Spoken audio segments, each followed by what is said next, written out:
Kita lanjut bahas spoiler The Great Ruler episode 138. Oke lah, gak usah banyak mang-ming-meng, kita langsung masuk aja ke pembahasan.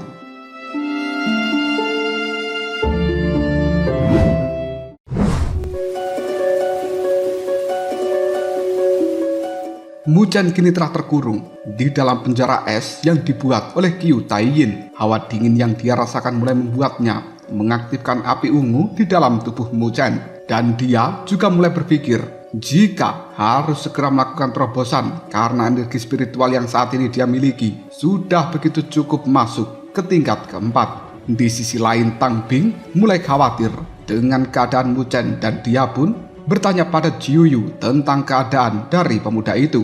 Jiuyu merasakan adanya fluktuasi berbeda dari dalam penjara es yang kemudian dia memilih untuk diam. Tidak jauh berbeda dari seorang Jiuyu, Mandala juga mulai tersenyum karena dia juga tahu apabila Muchen akan melakukan terobosan di dalam penjara es itu.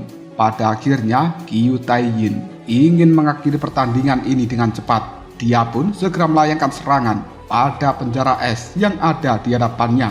Namun sebelum serangan ini berhasil dilayangkan, sebuah kekuatan spiritual yang begitu dahsyat meletus dari dalam penjara es. Kekuatan api ungu dan juga kekuatan petir melesat keluar dalam sekejap. Setelah energi ini menyusut, sosok seorang pemuda mulai berjalan dengan cara yang cukup santai di udara, dan dia tidak lain merupakan Muchen.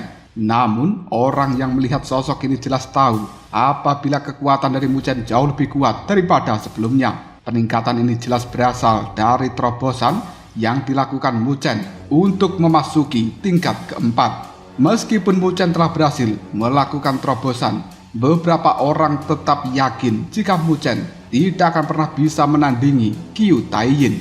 Melihat kemunculan Muchen, Qiu Taiyin merasa tidak senang. Dia pun memutuskan untuk melambaikan tangannya hingga muncul sebuah pedang hitam yang besar. Dengan tatapan mata yang cukup tajam, pedang itu pun perlahan mulai diarahkan kepada Muchen di hadapannya. Menyaksikan adanya serangan dari pedang ini, Muchen tidak berniat untuk menghindar. Dia memutuskan untuk mengarahkan serangan api ungu dan juga petir hitam dan bertabrakan dengan pedang hitam raksasa. Ketika dua serangan saling bertemu, pertarungan itu terjadi sangatlah sengit. Dan setelah cukup lama bertabrakan, retakan yang panjang mulai terlihat pada pedang hitam raksasa milik Qiu Taiyin. Melihat jika pedang miliknya akan dihancurkan, tatapan mata Qiu Taiyin berubah menjadi lebih tajam lagi karena serangan sebelumnya tidak berhasil.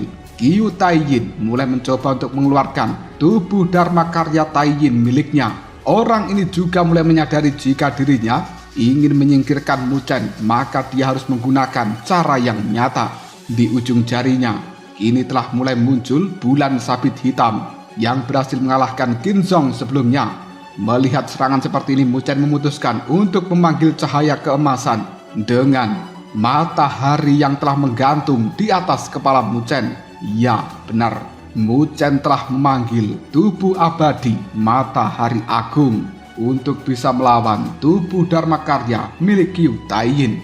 Melihat jika tubuh Dharma yang Muchen keluarkan cukup berbahaya, Qiu Taiyin mulai mengeluarkan 5 bulan sabit hitam. Melihat hal seperti ini, jelas mereka takut Muchen tidak memiliki kesempatan untuk melawan lagi. Qiu Taiyin menatap Muchen dengan pandangan mata begitu dingin. Tak lama kemudian dirinya melambaikan lengan baju hingga 5 bulan sabit hitam mengarah pada Muchen. Tak lama kemudian Muchen mengubah segel di tangannya, dan kali ini 2 matahari mulai muncul dengan cahaya keemasan yang mengalir masuk ke dalam tubuh dari Muchen.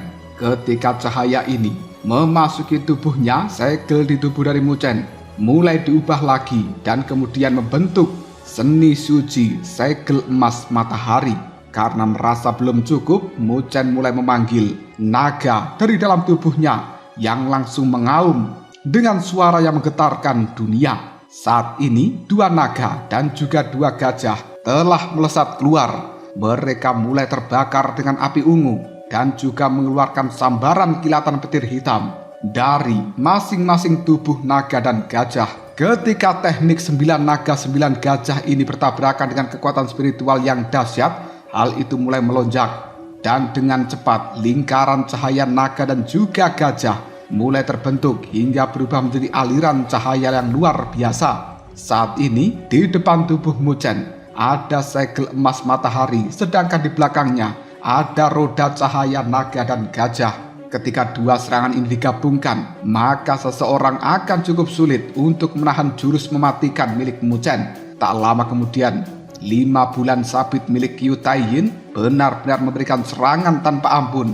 Pertama bulan sabit menyerang cahaya keemasan, dan dengan ganas bulan sabit itu merobek segel cahaya emas dengan begitu luar biasanya. Setelah berhasil merobek segel ini, serangannya pun langsung tertuju pada roda cahaya naga dan gajah.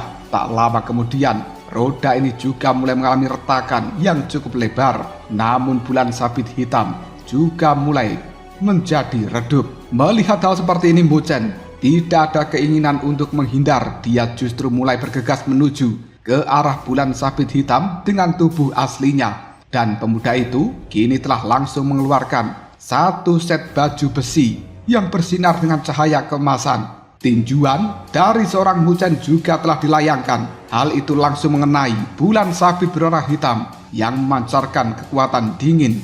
Karena pertemuan dua kekuatan ini, tubuh Muchen mulai terlempar ke belakang. Dan beruntung, tangan tubuh abadi matahari yang merupakan tubuh Dharma Karya milik Muchen kini telah langsung menangkap dirinya.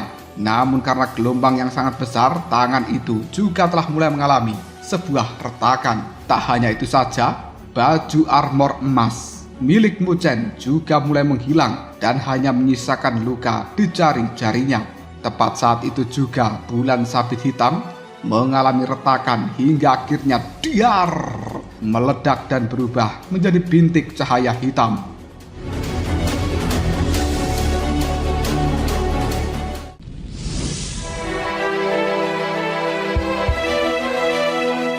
Qiu Taiyin yang melihat jika Muchen hanya menderita luka kecil akibat serangannya mencoba untuk bersikap tenang. Namun amarah jelas berkobar semakin kuat di dalam hatinya. Karena serangannya digagalkan berkali-kali oleh Muchen ini, dia memutuskan untuk tidak memberikan toleransi lagi. Tak lama kemudian Qiu Taiyin mulai menghentakkan kakinya. Sebuah pedang bulan muncul di tangan dari tubuh Dharma Karya Taiyin. Hawa dingin yang tajam dari pedang bulan itu langsung dilayangkan ke arah dari seorang Muchen. Menyaksikan hal seperti ini, Muchen pun langsung mengeluarkan pilar iblis hitam, dan itu dengan cepat dipegang oleh tubuh Dharma Karya Matahari Agung untuk melawan pedang bulan milik Qiu Taiyin. Kedua kekuatan saling beradu sengit di udara. Tatapan mata dari kedua belah pihak juga telah berubah menjadi lebih serius. Melihat hal seperti ini, mereka semuanya jelas mulai menyadari jika Qiu Taiyin sekarang memilih metode yang mengandalkan kekuatan dan juga tubuh Dharma Karya tertinggi untuk menyerang Muchen. Dengan posisinya di tingkat kelima dan kelemahan Muchen yang sudah dia kantongi, Qiu Taiyin yakin bisa mengalahkan pemuda ini. Melihat senyuman di wajah dari seorang Qiu Taiyin, Muchen memutuskan untuk menutup matanya, tenggelam ke dalam tubuh abadi Matahari Agung. Tak lama kemudian Qiu Taiyin mulai menyadari jika Muchen akan bersembunyi di dalam tubuh Dharma Karya miliknya. Dengan keunggulannya saat ini, dia memutuskan untuk melayangkan serangan baru ke arah tubuh Dharma milik Muchen.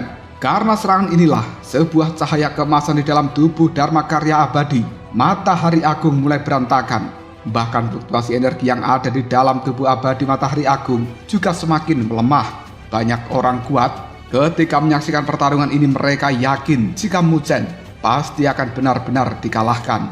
Tapi berbeda dengan Mandala maupun 3 kaisar yang ada, mereka mulai bisa merasakan adanya fluktuasi berbeda yang sengaja ditutupi dengan tubuh abadi Matahari Agung milik Muchen. Jelas mereka memiliki pemahaman yang jauh lebih tinggi tentang kekuatan Muchen jika dibandingkan dengan yang lainnya. Sampai saat ini, mereka masih tidak menyangka kenapa Muchen memiliki begitu banyak trik yang bisa membuat orang kuat di atasnya merasakan khawatir. Sampai detik ini baik Mandala maupun 3 kaisar masih tidak bisa menebak dengan pasti trik apalagi yang akan digunakan Muchen demi bisa membalikkan keadaan. Di sisi lain, pedang bulan yang terus menyerang secara perlahan mulai membuat retakan pada tubuh abadi Matahari Agung. Melihat Jika tubuh abadi matahari agung mulai meredup, Qiu Taiyin membuka segel di tangannya hingga kekuatan spiritual Dharma Taiyin dengan deras mengalir ke tubuhnya. Tak lama energi spiritual ini mengembun dan membentuk tinju Taiyin yang langsung menyerang lurus ke arah Mu Chen. Menerima serangan seperti ini, tubuh Dharma Karya abadi matahari agung tidak mengelak sama sekali, dan serangan ini pada akhirnya mengenai dada dari tubuh abadi matahari agung secepat kilat hingga menimbulkan retakan yang sudah ada semakin membesar. Menyaksikan jika serangannya kali ini berhasil, sebuah senyum kemenangan muncul di wajah Qiu Taiyin, dan dia yakin apabila gelar Raja ke-10 pasti akan menjadi miliknya.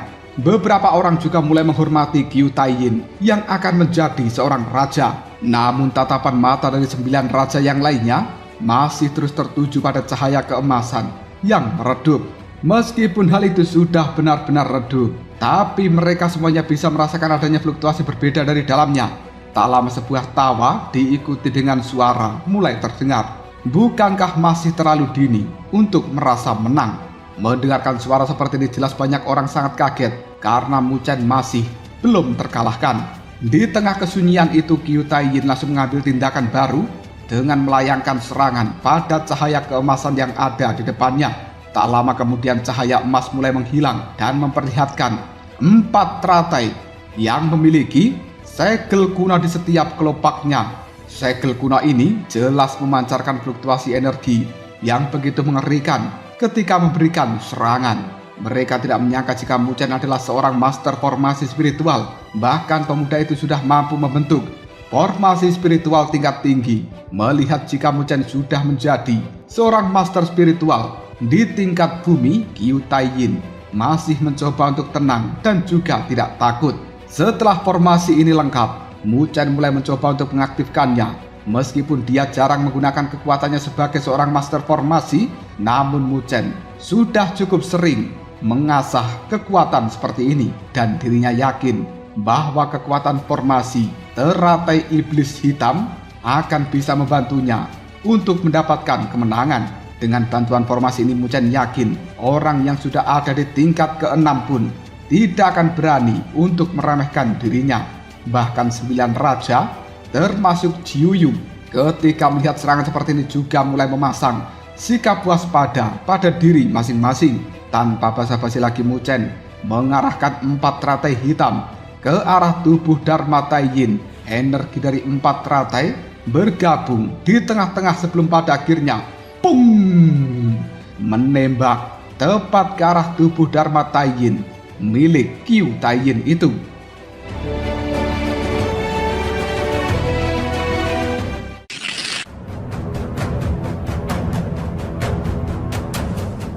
Melihat serangan seperti ini, Qiu Taiyin membentuk sebuah perisai bulan sebagai pertahanan terkuatnya, dan perisai itu semuanya terbentuk dari kabut hitam yang melayang menyelimuti tubuh Dharma Taiyin. Tak lama kemudian 4 sinar teratai hitam mulai menabrak perisai yang diciptakan dari kabut hitam itu.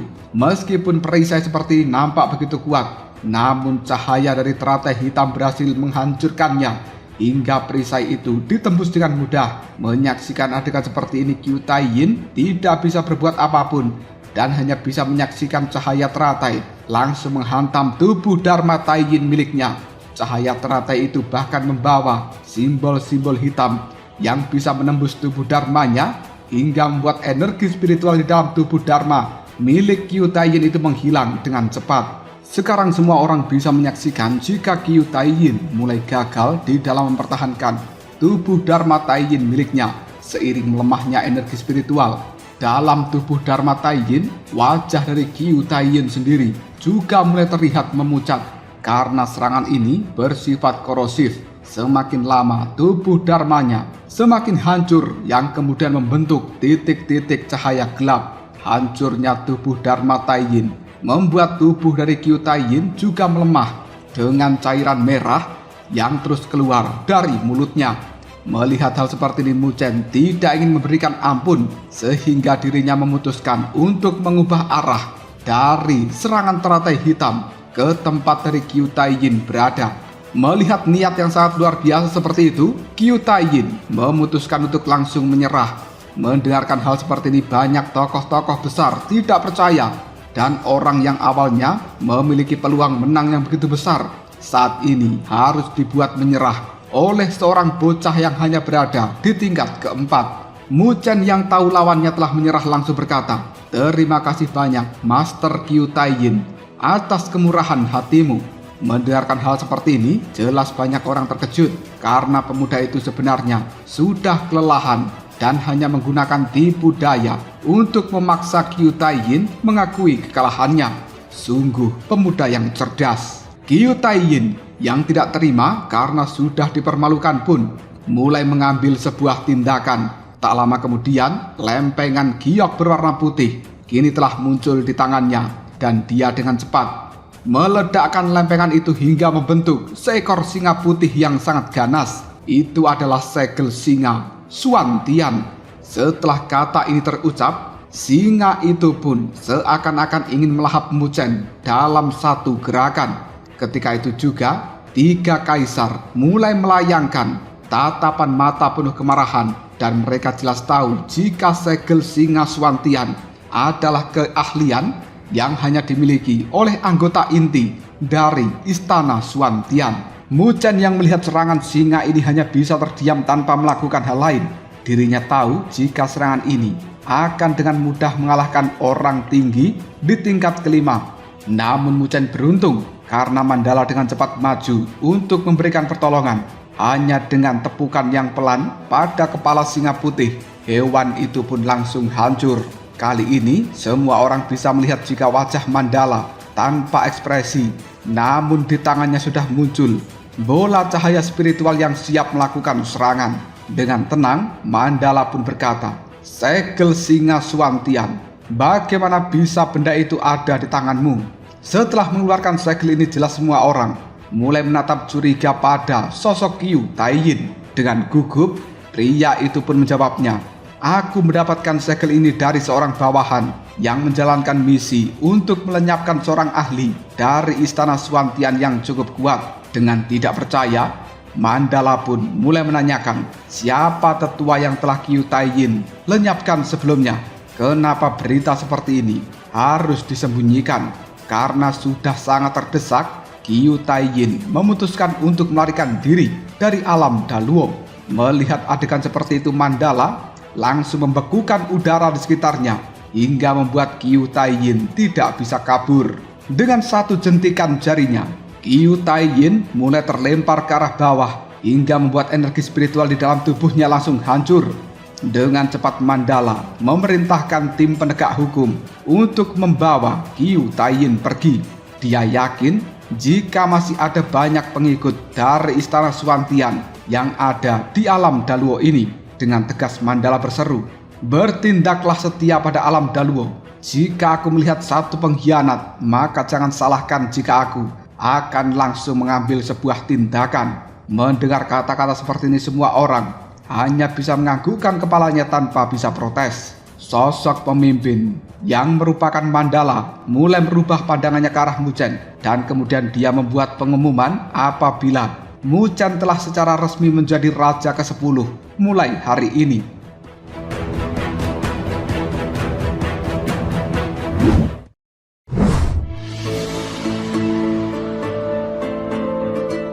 Mendengarkan kata-kata seperti itu, para anggota dari istana Jiuyu jelas merasa senang dengan pencapaian Mu Chen yang luar biasa. Namun Tang Bing tidak senang dengan hal ini. Kehilangan Mu Chen sama dengan pukulan telak bagi istana Jiuyu. Di sisi lain, Jiuyu pun memandang Mu Chen dengan sangat bangga. Gadis itu tidak menyangka apabila Mu Chen, pemuda yang dia bawa saat itu, sudah bisa membangun kekuatan dan juga kerajaannya sendiri hingga dia mendapatkan gelar seorang raja ke-10.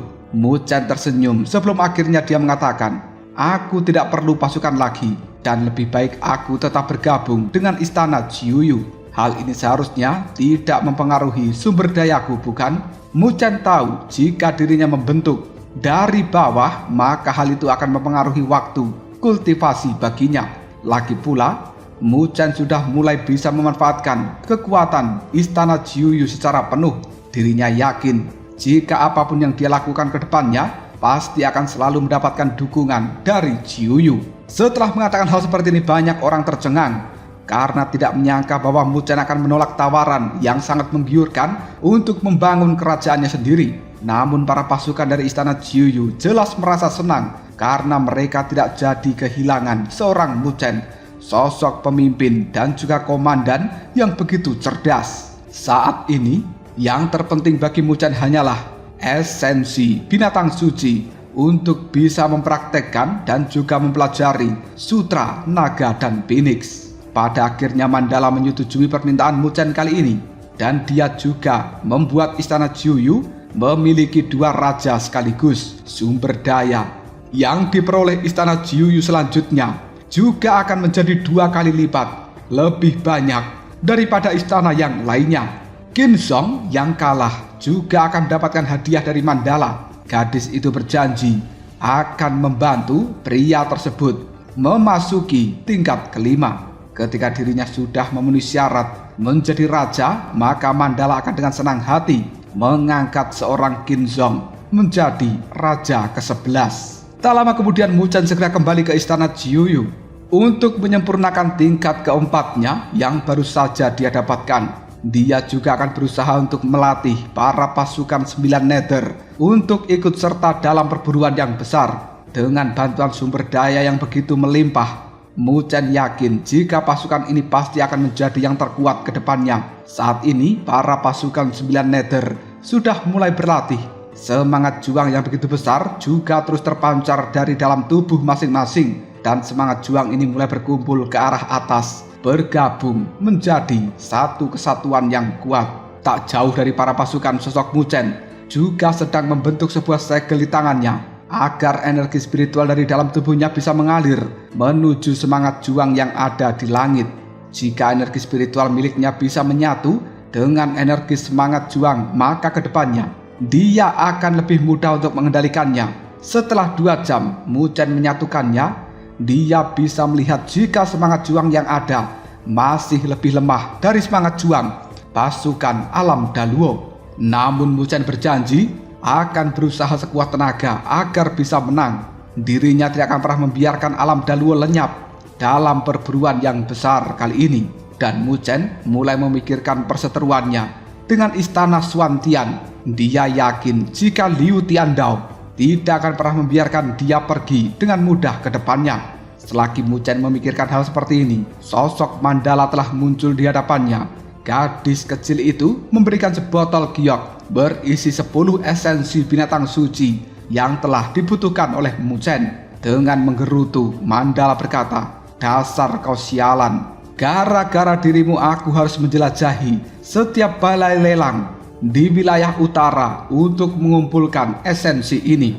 Mu Chen hanya tersenyum mendengarkan kata-kata dari seorang Mandala, dan setelah mendapatkan esensi ini, Mu Chen pun memegangnya dengan penuh minat.